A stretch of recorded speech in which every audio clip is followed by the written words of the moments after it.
நம்ம முதல் பகுதி விருதுகள் மற்றும் அங்கீகாரங்கள். உங்களுக்கு தெரியும் இல்லையா, இந்த பகுதியிலிருந்து கேள்விகள் வர்றதுக்கு வாய்ப்பு ரொம்ப அதிகம். சோ கவனமா கேளுங்க. சரி, உங்க மூளைக்கு ஒரு சின்ன வேலை. ஞானபீட விருது ரொம்ப பெரிய விருது இல்லையா? இந்த விருதுக்கு தேர்ந்தெடுக்கப்பட்ட 3வது தமிழ் எழுத்தாளர் யார்? யோசிங்க. பதில் தெரிஞ்சா மனசுக்குள்ள சொல்லுங்க. பதில் கவிஞர் வைரமுத்து. ஆமாங்க. சரி, இந்த நியூஸ்ல நாம தெரிஞ்சுக்க வேண்டிய முக்கியமான விஷயங்கள் என்னென்ன, எக்ஸாம்ல எப்படி கேள்வி கேட்கலாம், வாங்க பார்க்கலாம். இந்த பாயிண்ட்ஸ் எல்லாமே ரொம்ப முக்கியம். குறிப்பா முதல் முறையா ஒரு தமிழ் கவிதைக்கு ஞானபீட விருது கிடைக்குது. இதுக்கு முன்னாடி அகிலன், ஜெயகாந்தன் 2 பேரும் வாங்கியிருக்காங்க. ஆனா அது உரைநடைக்காக.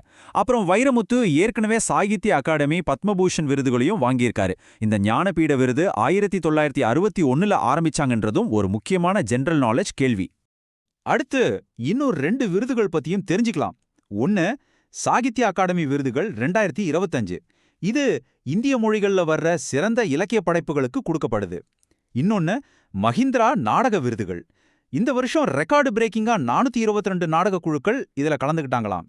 சரி, விருதுகள் பகுதியை முடிச்சுட்டு இப்ப ஆளுகை மற்றும் அரசாங்க நடவடிக்கைகள் பகுதிக்கு வந்திருக்கோம். இங்க நம்ம மாநிலம் மற்றும் தேசிய அளவுல நடந்த முக்கியமான அரசியல் மாற்றங்களை பத்தி பார்க்கலாம். தமிழ்நாட்டுல அடுத்த சட்டமன்ற தேர்தலுக்கான தேதிகளை தேர்தல் ஆணையம் அறிவிச்சிருக்கு. ஓட்டு போடுற நாள் பாத்தீங்கன்னா ஏப்ரல் 23. ஓட்டு எண்றது மே 4. நம்ம மாநிலத்துல மொத்த வாக்காளர்கள் எவ்வளவு தெரியுமா? கிட்டத்தட்ட 5.67 கோடி பேர். இந்த எண்களையும் தேதிகளையும் நல்லா ஞாபகம் வச்சுக்கோங்க. தமிழ்நாட்டுல இருக்கிற மொத்த சட்டமன்ற தொகுதிகளின் எண்ணிக்கை 234.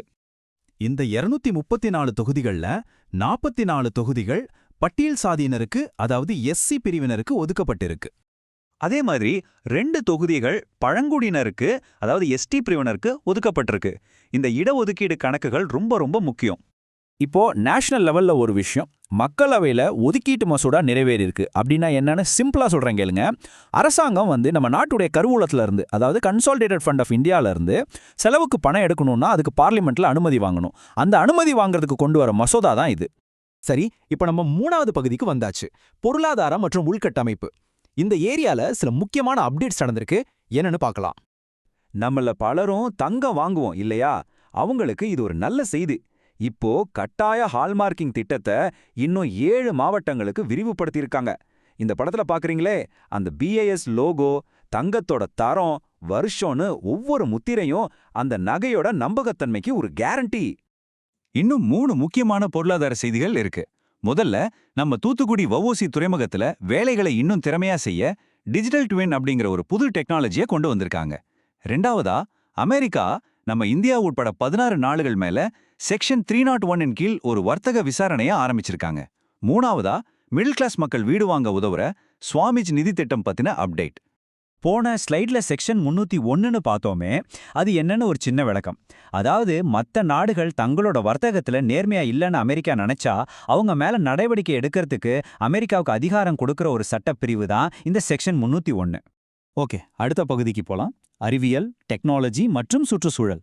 விண்வெளித்துறையில நம்மளோட சாதனை, அப்புறம் நம்ம மாநிலத்தோட சுற்றுச்சூழல் சம்பந்தமான முக்கியமான செய்திகள் இதோ பார்க்கலாம். இந்த பகுதியில 3 முக்கியமான அப்டேட்ஸ். நம்ம இஸ்ரோ CE-20 கிரையோஜெனிக் இன்ஜினை வெற்றிகரமா டெஸ்ட் பண்ணியிருக்காங்க.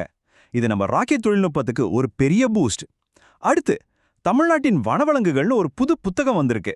இது நம்ம மாநிலத்தோட உயிரின வளம் பத்தி தெரிஞ்சுக்க ரொம்ப உதவியா இருக்கும். கடைசியா, அழிவின் விளிம்பில் இருக்கிற காணமயில் பறவையை காப்பாத்துறதுக்கு ஒரு பாதுகாப்பு திட்டம் தீவிரமா நடந்துட்டு இருக்கு. சரி, நாம இப்ப கடைசி பகுதிக்கு வந்துட்டோம். இதுல சர்வதேச மற்றும் தேசிய அளவுல வெளியான சில முக்கியமான அறிக்கைகள், நடந்த சில முக்கிய நிகழ்வுகளை பத்தி சுருக்கமா பார்த்துடலாம்.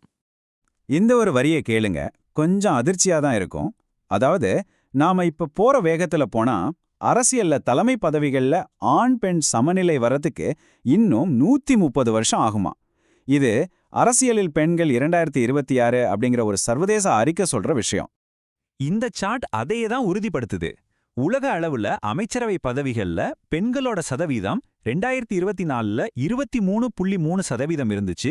ஆனா 2026ல அது 22.4%ஆக குறைஞ்சிருக்கு. இது உண்மையிலே கவனிக்க வேண்டிய ஒரு புள்ளி விவரம். கடைசியா சில துணுக்குச் செய்திகள்.